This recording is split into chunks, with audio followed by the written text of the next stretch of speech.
présentation qui va parler en effet de l'expérience spirituelle et de son impact sur la santé. Ce qui est important pour moi, vous êtes loin, certains je les vois, d'autres je ne les vois pas. Mais ce qui est important pour moi, c'est de ressentir ce lien et cette connexion, voilà, avec toutes ces personnes qui sont intéressées par, il me faut la gentillesse et l'amabilité d'être intéressées par ce que je veux pouvoir dire voilà, pendant ces 3 quarts d'heure.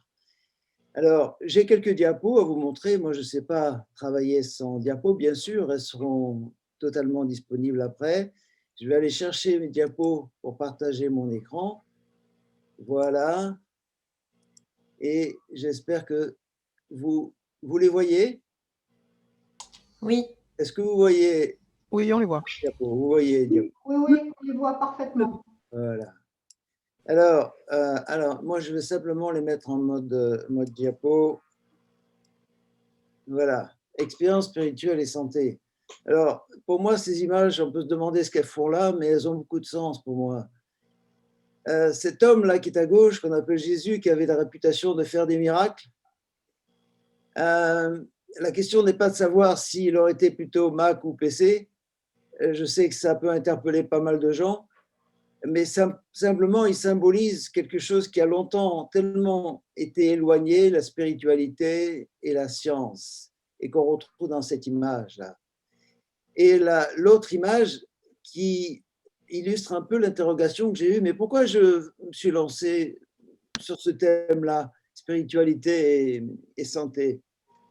Eh bien, je me suis rappelé que ma thèse de médecine portait sur les salles de miracles au Brésil. Voilà, ma thèse de médecine portait sur tous ces objets. En quoi tous ces objets, qui sont des ex-voto, représentent la maladie pour lesquelles il y a un vœu, pour lesquelles il y a une attente de santé ou de guérison. Donc, ces 2 images font sens pour moi. Le propos ici aujourd'hui sera autre. C'est de ramener spiritualité, science médicale dans le champ de la PNL. Et les grandes questions que nous allons nous poser dans ces quelques minutes, c'est comment définir la spiritualité selon la PNL?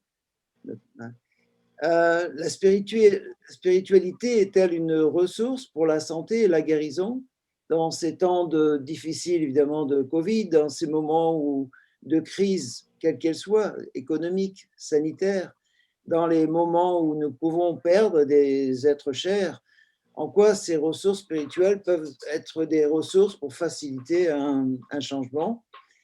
Et si on admet l'hypothèse que cette spiritualité peut être une ressource, comment y accéder facilement avec évidemment la technologie de la PNL? Et je vous proposerai aussi de faire une brève démonstration. Je demanderai à Armelle qui s'est proposée pour aller simplement pour un gain de temps, parce qu'elle connaît le processus, ça me permettra de donner un aperçu de ce que l'on peut faire. Alors, les multiples cartes, la carte n'est pas le territoire, il y a des quantités de cartes de la spiritualité. L'étymologie, on l'a oublié, les spiritus, ça désigne l'esprit, dérivé du latin propre à la respiration, au souffle, à l'énergie vitale et sexuelle. Ce qui veut dire par là, lorsqu'on est connecté profondément à soi et à notre souffle, ça ouvre l'esprit. Et ça ouvre l'esprit on dirait aujourd'hui, ça ouvre notre niveau de conscience. Et on a oublié ça, cette notion d'énergie vitale et sexuelle liée à l'activité de l'esprit. Pour la religion, c'est un ensemble de croyances et de pratiques religieuses. La philosophie s'en est mêlée en disant c'est tout ce que l'on ne voit pas, tout ce qui est indépendant de la matière et tout ce qui est indépendant du corps. Voilà. La psychologie, évidemment, jungienne a dit c'est l'inconscient collectif. La psychologie spirituelle dit non, il faut concevoir l'homme comme un tout, l'homme et l'esprit est en lui, et cet esprit cherche sans arrêt à créer de la cohérence et de l'harmonie entre ces différentes dimensions. Et on peut rajouter la quête de sens et libération de soi. Pour la science, c'est ce qui est au-delà de nos perceptions, ce que l'on ne voit pas. C'est une source d'inspiration. Einstein dit, moi, ce qui a guidé toutes mes recherches, c'est de savoir comment penser Dieu. Voilà. Et donc, c'est un champ d'exploration pour le domaine quantique. Et pour la PNL, c'est moins poétique, évidemment. Hein. La spiritualité, c'est une nominalisation derrière laquelle il y a un processus. Mais il y a aussi une expérience subjective avec une structure, où tout simplement, c'est la vision du monde auquel nous voulons appartenir. Derrière toutes ces définitions, on va retrouver un dénominateur commun qui est à quoi sommes-nous reliés ou pas.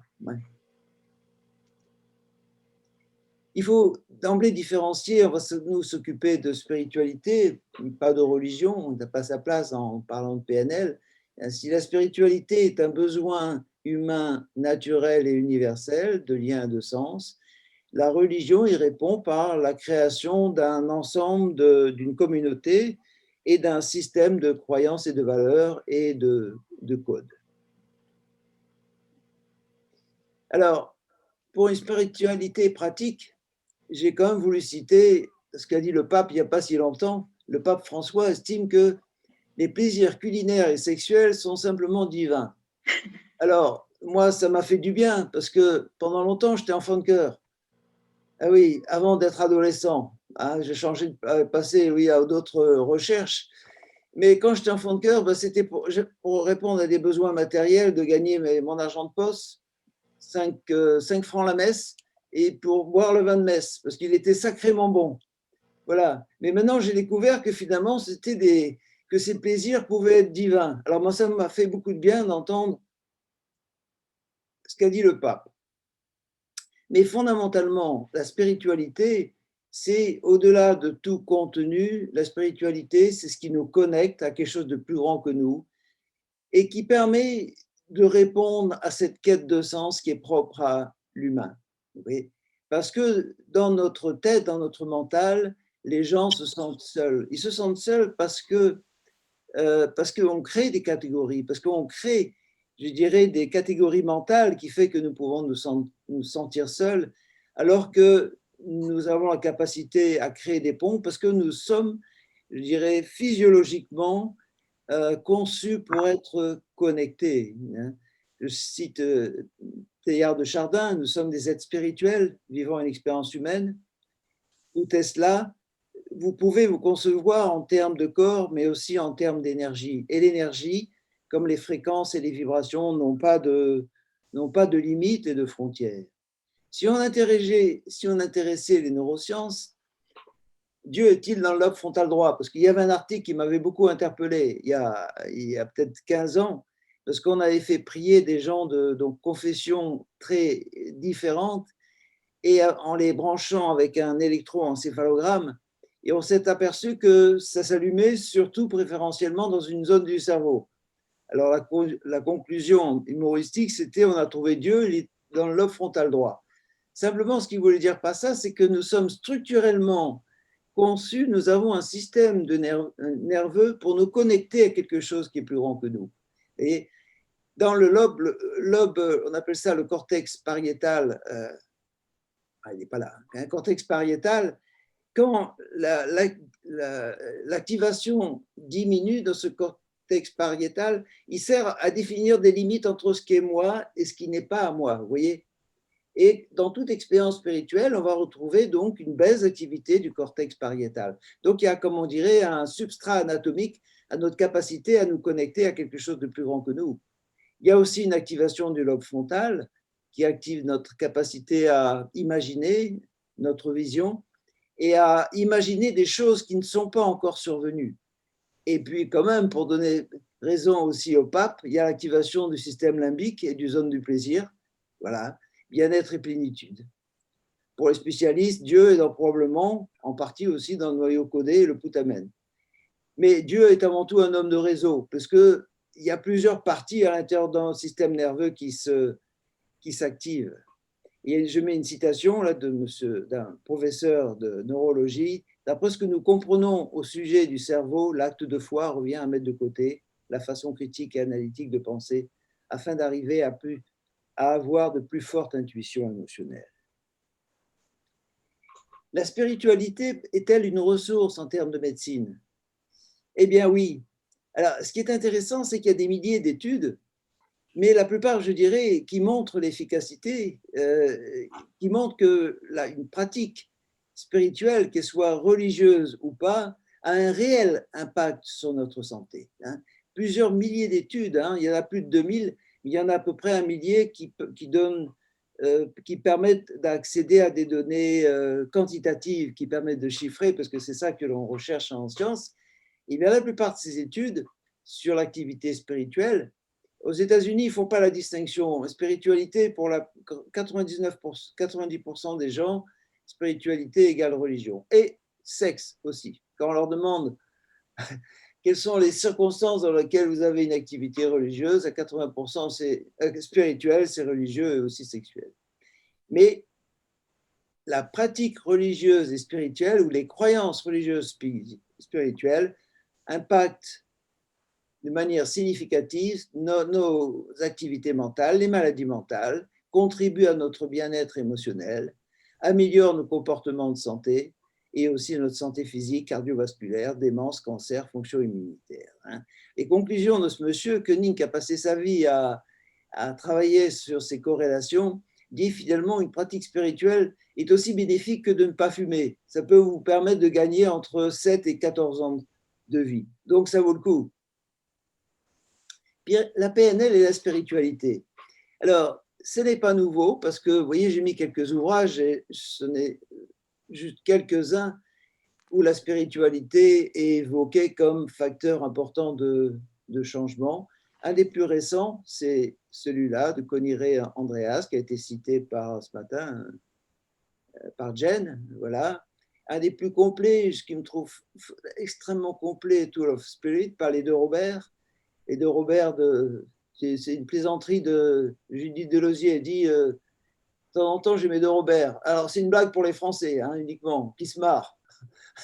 Qui se marrent. Mais elle veut dire par là, mes deux Robert, c'est Robert Dills et Robert McDonald. Il n'y a que les Français qui comprennent son humour. Et ici, il y a un livre qui est en préparation, auquel je vais contribuer, la PNL de 4e génération de Colette Normando. Voilà, spiritualité selon Robert Dills. Pour Robert Dills, le terme spirituel est utilisé dans la PNL systémique pour désigner l'expérience subjective de faire partie d'un système plus large qui va au-delà de nous-mêmes. Donc on est bien dans quelque chose qui va au-delà de ce que nous pouvons percevoir, au-delà d'un monde visible, donc qui nous connecte à l'invisible pour s'étendre à notre famille, à notre communauté et aussi à tout ce qui existe dans le monde. Cette pyramide, là, ici, l'inversion de la pyramide vers le haut symbolise que quelque chose va s'ouvrir et qu'il y a un champ de connexion possible. Et il souligne aussi que l'expérience donc subjective de la spiritualité est reliée à des questions du sens. Qu'est-ce que je fais sur Terre? Quelle est ma place sur Terre? Mais c'est vrai que pour répondre à cette question, on a besoin d'avoir une vision de sa vie la plus large possible, d'avoir une extension de ce que peut être, de ce champ de ce qui représente ma vie et du monde auquel nous voulons appartenir. L'expérience spirituelle est associée à des très hauts niveaux d'énergie et ça va être extrêmement utile dans les processus de changement. Et l'expérience subjective de la spiritualité met en œuvre une dynamique, parfois une bagarre entre l'ego, ce qui nous sépare, et l'âme, ce qui nous connecte. Voilà, qui a été bien représenté aussi par un schéma qui est dû à Robert Dills. D'un côté l'ego qui cherche à nous protéger, qui cherche à satisfaire des besoins matériels, des besoins de reconnaissance, voilà, de réussite. Et de l'autre côté, l'âme qui cherche à s'ouvrir à quelque chose de plus grand que soi. Dans une philosophie, je dirais, orientale, on cherchera à atténuer l'importance de l'ego pour développer ça. Dans une philosophie plus occidentale, on cherchera à satisfaire l'ego et le mettre au service de quelque chose de plus grand que nous. Voilà, l'expérience subjective de la spiritualité, selon Robert Dilts, il y a une neurolinguistique de la spiritualité, évidemment. La neurologie des processus spirituels se rapporte à un champ relationnel créés par les interactions entre nos propres systèmes nerveux.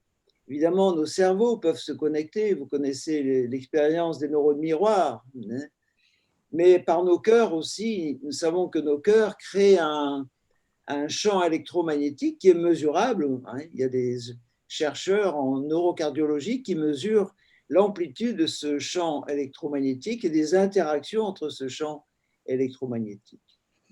Voilà. Ce champ d'interaction, on l'appelle, Clément l'a rappelé, on l'appelle esprit de groupe ou conscience collective. Voilà. Mais pour se connecter aux autres, pour se connecter à ce qui nous sépare, à ce qui est invisible, on a besoin d'abord, en premier, de se connecter à soi-même. Alors, les conditions de changement spirituel. En fait, il ne suffit pas d'avoir une activité, une riche vie spirituelle pour être en bonne santé. Il faut se servir, cette pratique spirituelle donne une ouverture, apporte de l'énergie, mais après, il est utile de savoir la mettre au service d'une finalité. Les conditions de changement spirituel, c'est solliciter nos trois formes d'intelligence, telles que Steve Gilligan l'a défini, une intelligence cognitive qui nous permet de définir non pas un objectif de santé, mais une intention de santé. Et voilà la direction que je voudrais donner à ma vie, qui va s'exprimer à travers une intention, on peut l'appeler prière ou vœu, mais il y existe des conditions de bonne formulation. Hein. Formulation d'une manière sensorielle. Et ce qui est capital, c'est important que cette formulation de l'intention soit associée à une résonance émotionnelle. Ça, on va retrouver ça dans toutes les thérapies traditionnelles à travers le monde. Quand j'exprime ce que je voudrais, au-delà de ma maladie, la vie que je voudrais mener ou ce que je voudrais créer dans le monde, c'est important que ce soit associé à une très forte émotion ou ce qu'on appelle résonance émotionnelle. Voilà, une intelligence somatique. Pour se relier aux autres, on a besoin d'apprendre à se connecter profondément à soi. On va appeler ça le centrage, la présence à soi, l'état coach. Et cette intelligence du champ, qui est intelligence relationnelle, se connecter à toutes ces ressources qui ne sont pas visibles, mais qui existent, en tout cas dans ma conscience, hein, qui peuvent représenter des soutiens qui sont, ça peut être une divinité, des personnes qui me sont chères, des mentors, la nature, une activité, des symboles. Hein. Tout ce qui peut, autour de moi, même si ce n'est pas physiquement présent, peut contribuer à m'apporter des ressources et un rituel de changement. Évidemment, il ne suffit pas d'avoir une expérience spirituelle, une bonne intention, mais il faut que toute cette énergie qui est dégagée puisse être au service d'un but. Là, je voudrais vous présenter très rapidement, il y a beaucoup de protocoles. Si vous lisez Tool of Spirit, il y aurait beaucoup de protocoles. Je veux juste, pas les expérimenter, juste en citer quelques-uns que moi j'aime bien et que je pratique. Les encres glissantes pour la guérison à l'intégrité. Ça, c'est très intéressant parce que c'est un protocole qui permet de connecter en fait notre cerveau gauche qui est séquentiel, qui résonne d'une manière séquentielle, et la guérison est une séquence d'action, au cerveau droit qui, lui, est plutôt global et général et qui nous connecte à quelque chose qui est plus grand. Et là, cette connexion, on va utiliser les encres, ce qu'on appelle glissantes. On va demander à la personne, par exemple, là, je vais vous illustrer à travers mon bras, on va demander à la personne d'imaginer, de monter le bras. Voilà, elle va monter le bras tout en imaginant les séquences d'une guérison, d'un processus de guérison. Puis elle va, par exemple, monter le bras droit en ressentant de plus en plus l'intensité d'une expérience spirituelle. Et imaginez qu'est-ce qui peut se passer quand vous allez demander à la personne, avec un soutien aussi, de lever les bras en même temps. Et vous allez connecter de manière intense les deux systèmes du cerveau, c'est-à-dire les ressources en même temps du cerveau droit et du cerveau gauche. Quelque chose dont on a absolument besoin dans des cas de maladies graves, de maladies sérieuses. Voilà. Quelque chose que tout le monde connaît, je pense, le corps, transformation essentielle. Là aussi, rendre hommage à Conny Ray Andreas. Le but, c'est ce qu'on appelle des états essentiels.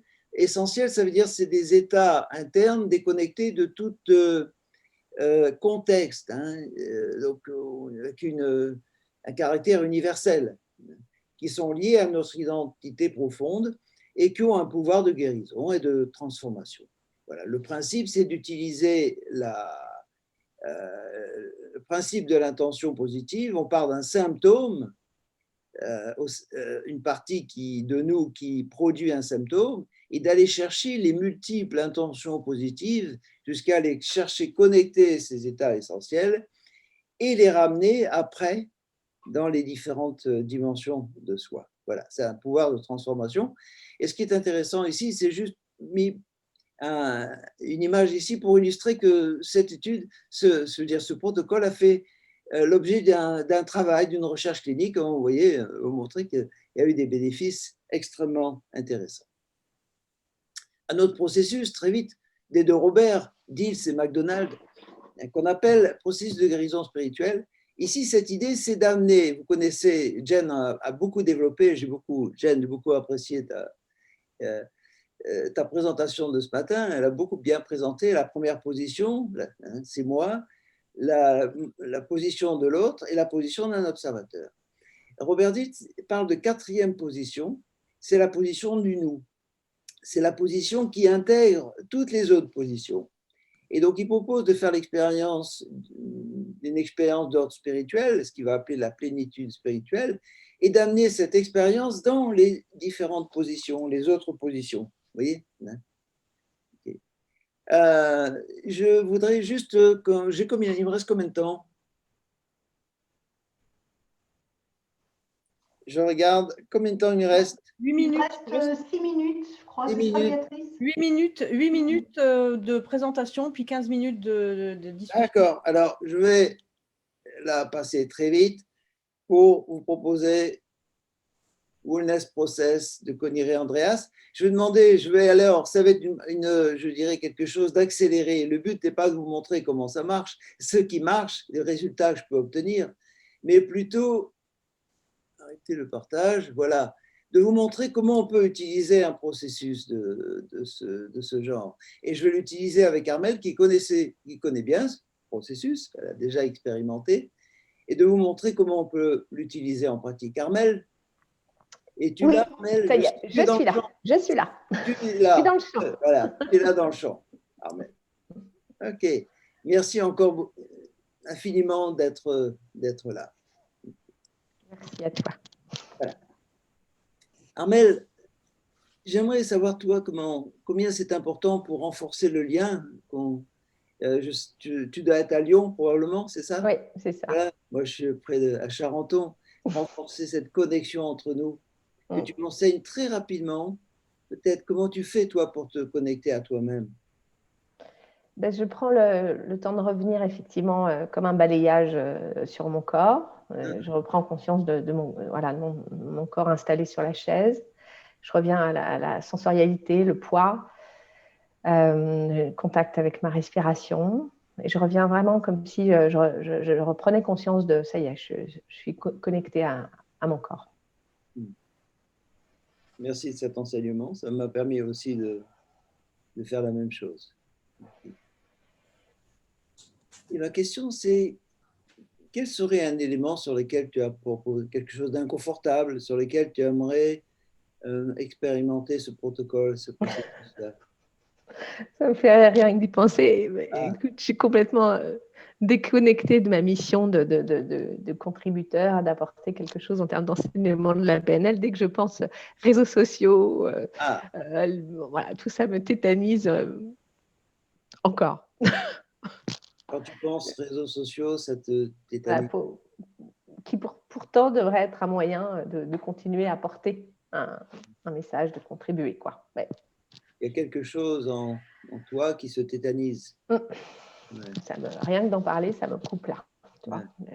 Et donc, c'est au niveau, je ne vois pas, mais c'est au niveau de la poitrine, c'est ça? Oui, thorax, ça. Au niveau du thorax. Donc, c'est localisé au niveau du thorax. Y aurait-il une forme à cette sensation qui te tétanise? Oui, ça fait comme une grosse boule et hyper compacte qui me compresse. Une boule hyper contact qui te te compresse. Mm. Cette boule hypercontact qui te compresse, aurait-elle des qualités particulières, une submodalité particulière? Oui, on dirait on dirait une pierre un peu poreuse avec des trous, mais impossible d'aller au centre. Tu sais, des petits trous comme les pierres ponces. Ah, c'est comme une pierre avec des trous. Ouais. Ok. Je voudrais que tu portes toute ton attention sur cette sensation-là, cette boule qui compresse, qui est comme une pierre ponce.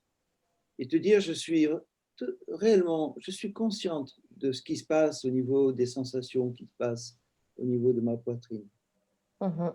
Oui. Et puis tout en restant totalement consciente à ce qui se passe dans ta poitrine, je voudrais te demander la question que je voudrais te poser quand tu te dis je suis totalement conscient de ce qui se passe dans ma poitrine.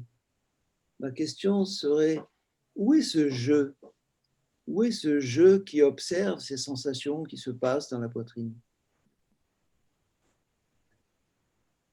Bah, c'est comme s'il était un peu derrière moi, là, sur la gauche. Ça me déporte. C'est comme si c'était là, en fait. Ça me fait quitter. C'est un jeu qui n'est pas dans mon corps, en fait, qui observe de l'extérieur du corps. Donc c'est un peu derrière, sur la gauche. Quelque chose qui observe. Si tu devais me décrire, là, tu m'as donné la localisation ou la forme, qu'est-ce qui apparaît dans cette chose qui est un peu décalée derrière? C'est entre un voile et une espèce de nuage dense, en fait. C'est comme un nuage d'encre. Dense, ouais, assez dense, en fait. C'est comme un voile, mais on ne voit pas à travers. Comme si c'était comme un nuage où quand on rentre dans les nuages, on ne voit rien, en fait. Okay. Donc c'est comme un nuage d'encre ou comme un voile dense. Ouais.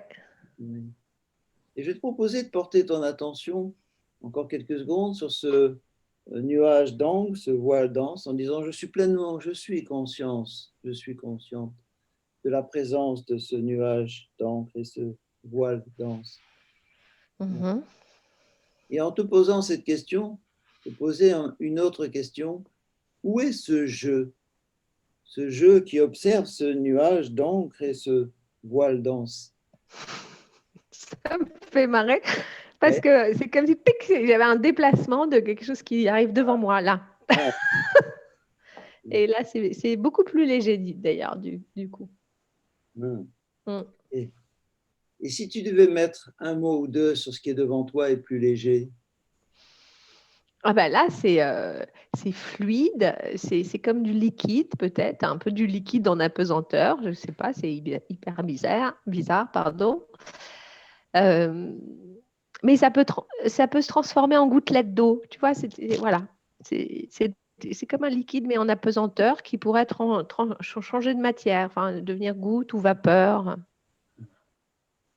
avec une vraie flexibilité, une possibilité de mobilité, quoi. C'est pas figé, quoi. Donc c'est comme un fluide, quelque chose qui est mobile et avec comme des gouttelettes d'eau. Ce qui est présent devant toi, je voudrais que tu puisses lui demander cette forme, ce que tu viens de décrire. Serais-tu d'accord de s'ouvrir et de se détendre dans un champ de conscience infini?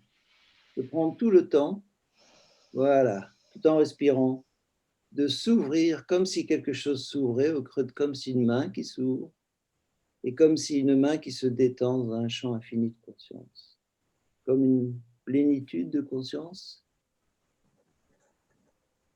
de te connecter à quelque chose qui est tellement, tellement plus grand et tellement plus vaste. Ça s'évapore partout. C'est comme la matière de l'air ou de l'humidité dans l'air. Ça fait partie de... Voilà, ça peut aller très, très loin, en fait.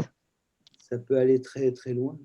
Et proposer d'amener cette conscience de ce qui peut aller tellement loin, si loin, dans ce nuage d'encre, dans ce voile dense qui est devant toi, et noter comment ça peut modifier, transformer ce nuage d'encre, ce voile dense.